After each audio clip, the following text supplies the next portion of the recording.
रोज गाय को प्रणाम करता है और गाय की प्रदक्षिणा करता है तो भगवत प्रदक्षिणा का उसे फल प्राप्त होता है। यदि घर में गाय बंधी है और भूखी है और प्यासी है तो तुम्हारे सारे पुण्य नष्ट हो जाएंगे। गऊ का बहुत बड़ा महत्व वर्णन किया गया धर्म शास्त्रों में, यहां तक कि जब कोई ऋषि नाराज होता था तो आगे गाय करके जाया जाता था तो क्षमा हो जाती थी। गाय को देखते ही वो क्षमा कर देते थे।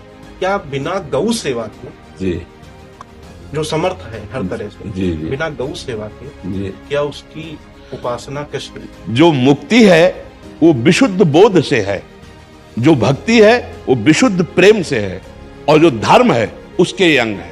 हाँ, ये धर्म के अंग है। ये बात है। सतरति सा लोकान तारयति मम भक्ति युक्तो भुवनम पुनात तीर्थी कुर्वन्ति तीर्थानि। गंगा जी भी इंतजार करते हैं ऐसे महापुरुष का जिसका निरंतर भगवदाकार चिंतन चलता रहता है। गृहस्थ धर्म में जैसे है या जिनके पास बहुत अर्थव्यवस्था है, उनको चाहिए कि गौ सेवा से बहुत जल्दी शरीर पवित्र होता है, हृदय भी पवित्र होता है और गोविंद भी प्रसन्न होते हैं। यदि गावः प्रदक्षिणीर कार्या वंदनीया ही नित्यशः मंगलायतनम दिव्याः श्रेष्ठास्त्वेता स्वयंभुवा। यदि गाय घर में पाली जाए या गौशाला खोली जाए और गौओं की सेवा की जाए, जिनके पास अर्थ है, भाव है, भगवान स्वयं श्री कृष्णचंद्र जी ने गौ सेवा स्वीकार की, गौवें चराई। गौओं की परिक्रमा करने से, जैसे आप प्रभु के बिहारी जी के मंदिर की 4 परिक्रमा करें तो जो फल आपको मिलेगा वही गाय की 4 परिक्रमा कर लें तो आपको प्राप्त हो जाएगा। गौ की प्रदक्षिणा से, गावः प्रदक्षिणी कार्या वंदनीया ही नित्यशः, जो रोज गाय को प्रणाम करता है और गाय की प्रदक्षिणा करता है तो भगवत प्रदक्षिणा का उसे फल प्राप्त होता है। जहां गौएं विराजमान होती हैं वो बड़ा पवित्र दिव्य तीर्थ स्थल माना जाता है। गौएं जहां विराजमान रहती, गौशाला में भजन करे तो कई गुना बढ़कर के प्राप्त होता है। स्वयं ब्रह्मा जी ने गौओं को दिव्य गुणों से विभूषित बनाया है। अप्यागाराणि विप्राणाम देवतायतनानि च यद गोमयेन शुद्ध्यंतिम किम ब्रूमो हृदिकम ततः। गाय के गोबर से जहां लेपा जाता है वहां जिस देवता का आवाहन करोगे वही देवता आकर विराजमान हो जाएगा। अपवित्र भूमि में भी यदि गाय के गोबर का लेप कर दिया जाए तो परम पवित्र मानी जाती है। गाय बहुत पवित्र, जहां वो बैठती है, जहां वो मूत्र त्याग करती, गोबर त्याग करती, वो स्थान तीर्थ तुल्य पवित्र माना जाता है। भगवान जब गाय के पीछे पीछे चलते तो गोरज उड़कर उनके मस्तक पर विराजमान होती, उनके मुखार बिंद पर विराजमान होती। बाल गोविंद के अनिष्टों को दूर करने के लिए गाय के पूंछ को उनके ऊपर से झाड़ा देती थी मैया। जब गुरुमंत्र वैदिक सिद्धांत से दिया गया था पहली बार तो पंचगव्य पिलाया गया था। गोमूत्रम गोमयम क्षीरम दधि सर्पिस्तथैव च गवाम पंच पवित्राणि पुनंत सकलम जगत। कितना भी बड़ा पापी हो, अगर पंचगव्य पिलाया जाए तो वो वैदिक मंत्रों को स्वीकार करने लायक हो जाता है, पवित्र हो जाता है। पंचगव्य में 5 चीजें गाय की होती है। गाय का मूत्र, गाय का गोबर, गाय का दूध, गाय का दही और गाय का घी, ये 5 मिलाकर पंचगव्य पिलाया गया था। पहली बार जब वैदिक मंत्र दिया गया था तो पंचगव्य बनवाया था गुरुदेव भगवान ने संन्यास, और वो पिलाया था। ये पंचगव्य पिलाने से अपवित्रता का नाश होकर पवित्रता का संचार होता है। इसलिए धन्य है उनका जीवन जो गौ सेवा परायण है भगवत भाव से। गाय में साक्षात भगवान का भाव रखकर गौ सेवा करते हैं। त्रिषिता गौर गृहे बद्धा गेहे कन्या रजस्वला देवशास्त्र सन्निर्माल्य हंति पुण्यम पुराकृतम। यदि घर में गाय बंधी है और भूखी है और प्यासी है तो तुम्हारे सारे पुण्य नष्ट हो जाएंगे। अगर घर में रजस्वला कन्या बहुत काल तक है और उसका विवाह आप नहीं कर रहे हैं तो आपके सारे सुकृत नष्ट हो जाएंगे। यदि घर में ठाकुर जी विराजमान है, कर का पहनाया हुआ माला सुबह तुमने देख लिया तो तुम्हारे सारे पुण्य नष्ट हो जाएंगे, क्योंकि शयन कराते समय तुमने उतारा नहीं, अर्थात तुम सेवा में प्रमाद करते हो। तो देवताश्च निर्माल्य हंति पुण्यम पुराकृतम। जैसे सुबह श्रृंगार किया तो रात्रि के शयन के समय वो हटा लेने चाहिए माले। जब हम शयन कराते हैं तो भले पुष्प शैया पे शयन कराएं पर माला नहीं धारण कराएं। श्रृंगार का माला अगर दूसरे दिन दर्शन किए क्यों पहने ठाकुर जी तो तुम्हारे सुकृत नष्ट हो जाएंगे। गाय बंदी हो घर में, वो प्यासी है और भूखी है, तुम्हारे सुकृत नष्ट हो जाएंगे। त्रिषिता गौर गृहे बद्धा, क्योंकि तुम्हारे पास है, सेवा करना चाहिए। यो वै गाम प्रतिसिद्धेन्त चरंतिम च स्वतरणम नरहा तस्य पूर्वे च पितरः कंपन्ते पतनोन्मुखा। यदि गाय हरी हरी घास चर रही कहीं और तुमने डंडा ऊपर प्रहार किया और लाठी मारी तो तुम्हारे पितर खोपड़ी के बल नरक जाने के लिए तैयार हो गए। ये लिखा है चरंतिम स्वम तृणम नरः तो तस्य पूर्वे च पितरः कंपन्ते पतनोन्मुखा।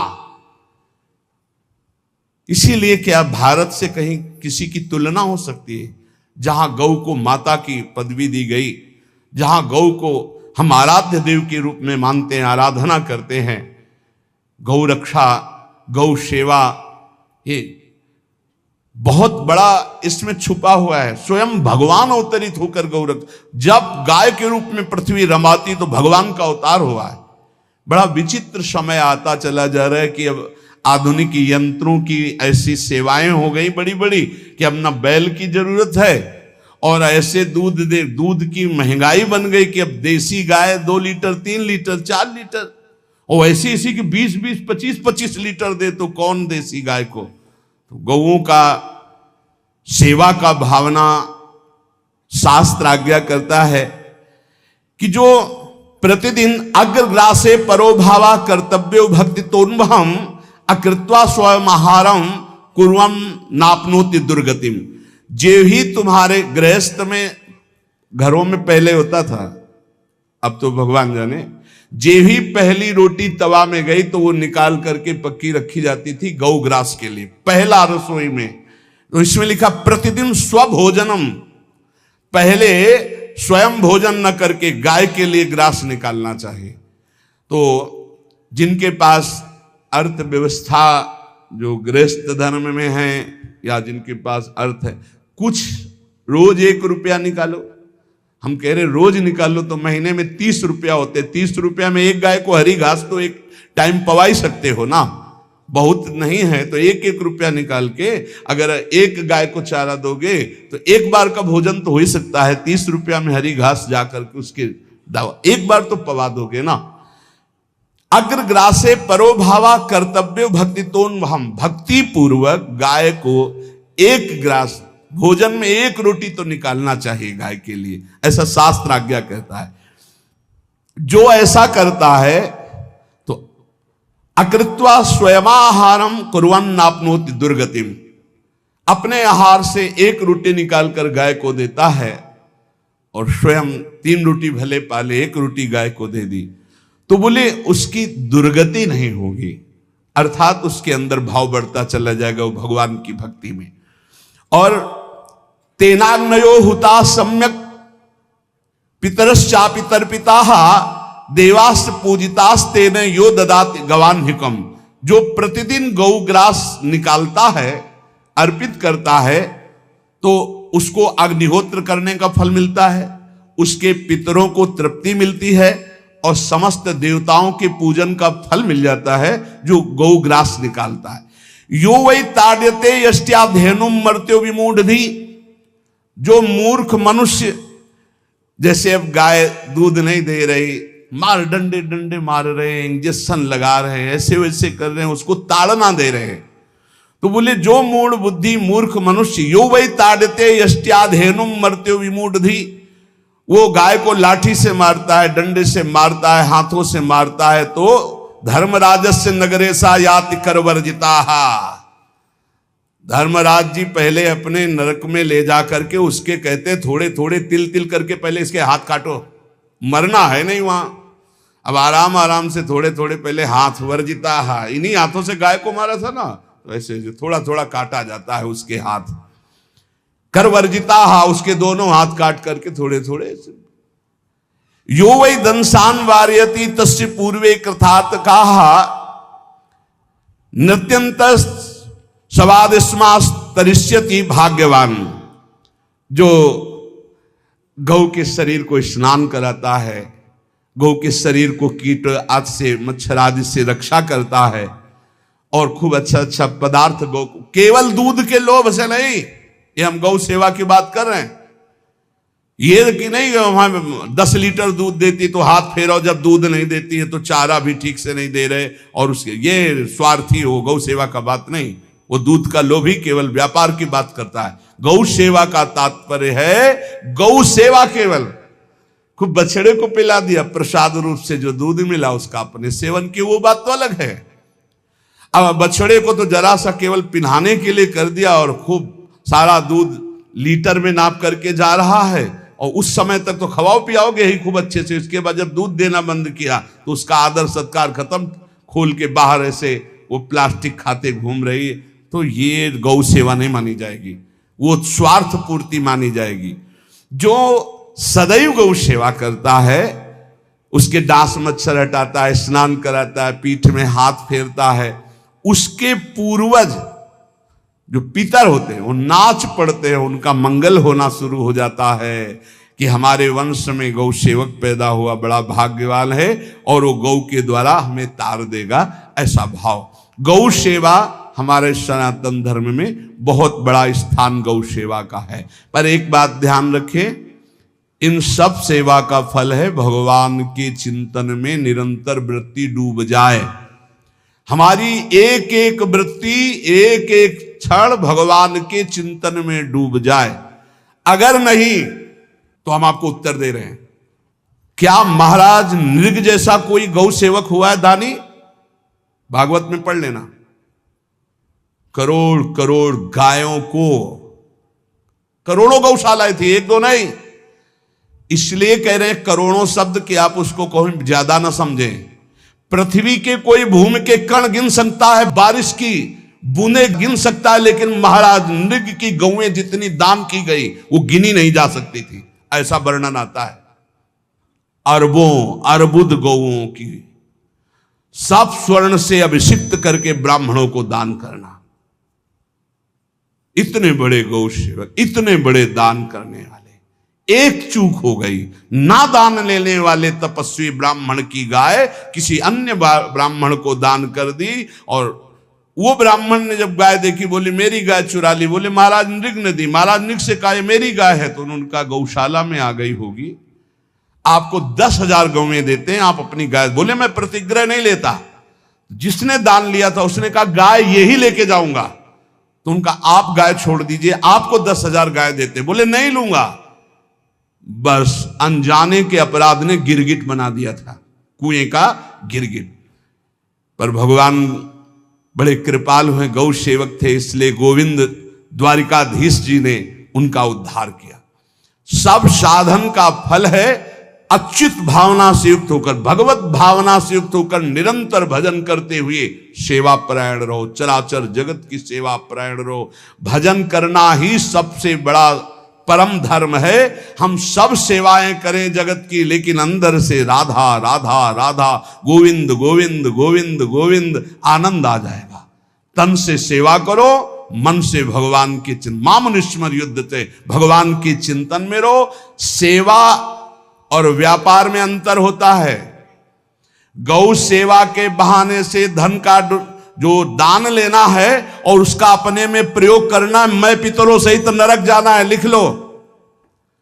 गौ सेवा के बहाने से दान लेना और उसका अपने परिवार के सुख में पैसे का प्रयोग कर देना या अपनी वासनाओं की पूर्ति में लगा देना, आया गौ सेवा के लिए और आप प्रयोग कर रहे हैं गाड़ी घोड़ा नाना प्रकार के सांसारिक भोगों में, तो लिख लो पितर सहित तुम्हारे नरक जाएंगे, क्योंकि गौ सेवा के लिए आया है। गौ सेवा का धन सिर्फ गौ सेवा में ही लगना चाहिए। आप गौ सेवक है, दूध पान कीजिए, रोटी खा लीजिए, लेकिन गौ सेवा का अर्थ आप अपनी वासनाओं की पूर्ति में, अपने मनोरंजन में या अपने मन के संकल्प भावना में नहीं पूरी कर सकते। गौ सेवा के लिए ही पूरी कीजिए। गौ के वास का निर्माण, गौ के भोजन की व्यवस्था, वो दूध दे ना दे, वो कैसी भी अवस्था में हो, उसकी सेवा परायणता, उसके लिए सेवक रखना, सेवकों को भी सुख प्रदान करना, लेकिन स्वयं कभी गौ के सेवा के लिए आए हुए धन का स्वयं के लिए भोग न करना और निरंतर भजन में रखना, उसे परम पद की प्राप्ति हो जाएगी। इसलिए हमारे सनातन धर्म में गौ सेवा का विशेष महत्व है और इस महत्व को सबको स्वीकार करना चाहिए। यदि आप गौ पालन स्वयं नहीं कर सकते तो 4 लोग मिलकर के, क्योंकि आज जो गायों की व्यवस्था वो बड़ी दयनीय हो रही है। दयनीय इसलिए हो रही कि दूध की अधिकता के चाह रखने वाले भैंस रखते हैं या विदेशी गाय रखते हैं। अपनी भारतीय जो देसी गाय है वो उतना अधिक नहीं देती कि 40 लीटर 30 लीटर 25 लीटर, बहुत अधिक देगी तो 5 और 8 लीटर। देसी शुद्ध गाय अपनी जो है वो 8-10 लीटर, बहुत जब व्यवस्था हो। नहीं तो अपने गांव में तो देखा है 2-2.5-3 लीटर से ज्यादा नहीं देंगे, 1.5 लीटर इधर 1.5 लीटर उधर, या बहुत हुआ तो 2 लीटर 2 लीटर, पर वो स्वर्णिम दूध होता है। जो दूध की चाह रखने वाले जन थे अब वो गायों को नहीं रखते, देसी गायों को कोई बिरला ही रखता है। अब पहले बैलों की जरूरत होती थी, गाय बछड़ा दिया तो आनंद होता था कि किसानी के काम में। अब तो ट्रैक्टर है तो बैलों की जरूरत नहीं। अधिक दूध के लिए अरे अब तो पशुओं की जरूरत नहीं, केमिकल से दूध बन रहे हैं, टैंकर के टैंकर। तो फिर हमारी जो गायें हैं उनकी बड़ी दुर्दशा हो रही। तो हमें चाहिए कि जो गृहस्थ जन हैं, धनी मानी जन हैं, या जिनके पास शरीर व्यवस्था, बौद्धिक स्तर सेवा परायण, अर्थव्यवस्था, वो थोड़ा 4 गाय की व्यवस्था करके उनकी सेवा करें, क्योंकि हमारे सनातन धर्म का स्वरूप है जहां मां पदवी दी गई है गांव को, गौ माता कहा गया है। गौ में समस्त देवता विराजमान है। गौ का बहुत बड़ा महत्व वर्णन किया गया धर्म शास्त्रों में। यहां तक कि जब कोई ऋषि नाराज होता था तो आगे गाय करके जाया जाता था तो क्षमा हो जाती थी। गाय को देखते ही वो क्षमा कर देते थे। बहुत महिमा वर्णन की गई है गौ की। इसलिए जिसको भी अगर नहीं अर्थव्यवस्था है तो एक रोटी तो निकाल सकते हो ना। तुम्हारी रसोई में रोटी बने तो पहली रोटी निकाल लो, और आसपास जहां गाय बंधी हो तो उसको दे आओ जाकर, तो कम से कम धर्म का पालन हो जाएगा, गौ सेवा बन जाएगी। तो गौ सेवा, चराचर जगत की सेवा, भगवत सेवा, सबका फल है। फिर प्रारंभ में आ जाइए स्मृति। योगी हो तो चित्त की वृत्ति का निरोध करके परमात्माकार, ज्ञानी है तो चित्त वृत्ति का लय करके स्वरूप स्थित, भक्त है तो एक एक वृत्ति सावई मनः कृष्ण पदार विंदयो। भगवान के चरण में, भगवान के नाम में, भगवान के रूप में, भगवान की लीलाओं में स्मृति अगर नहीं तो सब साधन अधूरा, और स्मृति तो हर साधन पूरा। इसलिए एक बार कमर कस लो, चाहे जगत की सेवा करो, चाहे जिस कार्य में लगे हो, तुम्हारी स्मृति प्रभु में लगी हो। स्मृति के बिना हम जीवन का कोई महत्व नहीं समझते। स्मृति विहीन जीवन सब व्यर्थ। इसीलिए उन परमहंसों के चरणों में स्वयं भगवान चरण रज लेने के लिए पीछे डोलते हैं, जो निरपेक्षम मुनिम शांतम निर्वैरम समदर्शनम अनुब्रजाम्यहम नित्यम पुयत्यंगुरेण भी। ना कोई प्रतिज्ञा, ना कोई चाह, ना कोई इच्छा, निरंतर भगवदाकार वृत्ति, निरपेक्षम मननशील, द्वंद्व विमुक्ता, जो शांत हैं, जो किसी से वैर नहीं रखते, भगवदाकार वृत्ति, उसी मार्ग के आप पथिक है।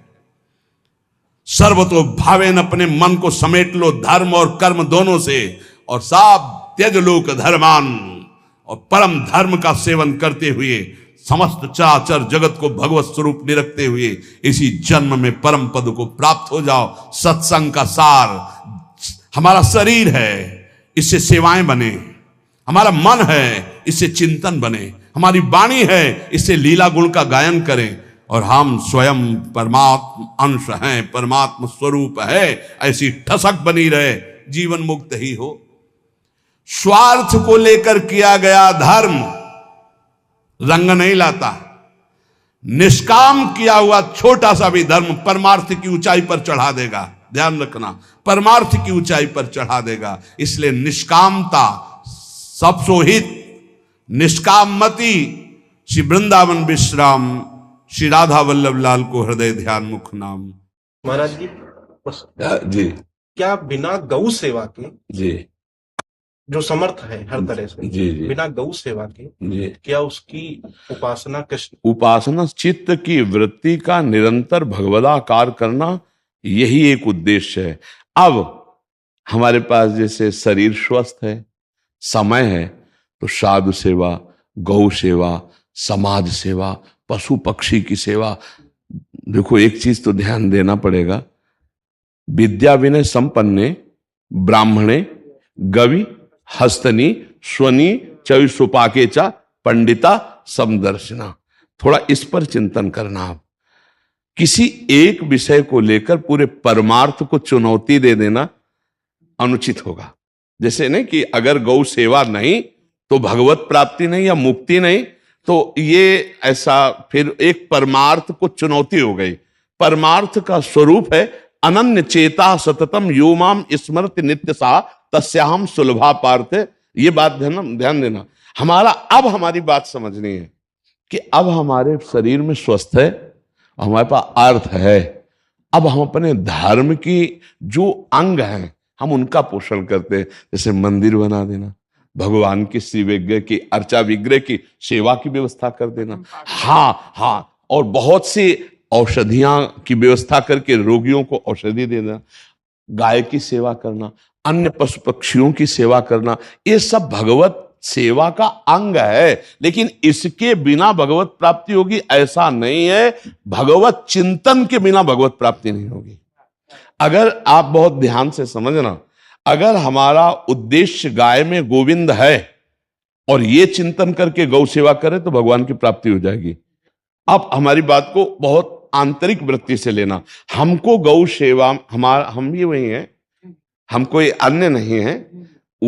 उसी का दुग्ध पाल करके हम भी पुष्ट हैं।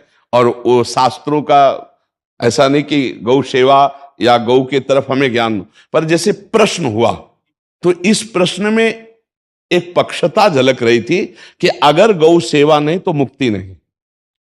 परमार्थ को एक चुनौती है, ऐसा नहीं है इसमें।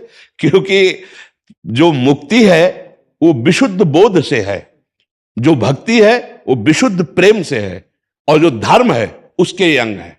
हाँ, ये धर्म के अंग है। ये बादल धर्म का जो स्वरूप है हमारा सनातन धर्म का, वो गौ से है, वो ब्रह्म ऋषियों से है, वो श्री विग्रह अर्चा विग्रह से है, और वो चराचर जगत की सेवा और भावना से है।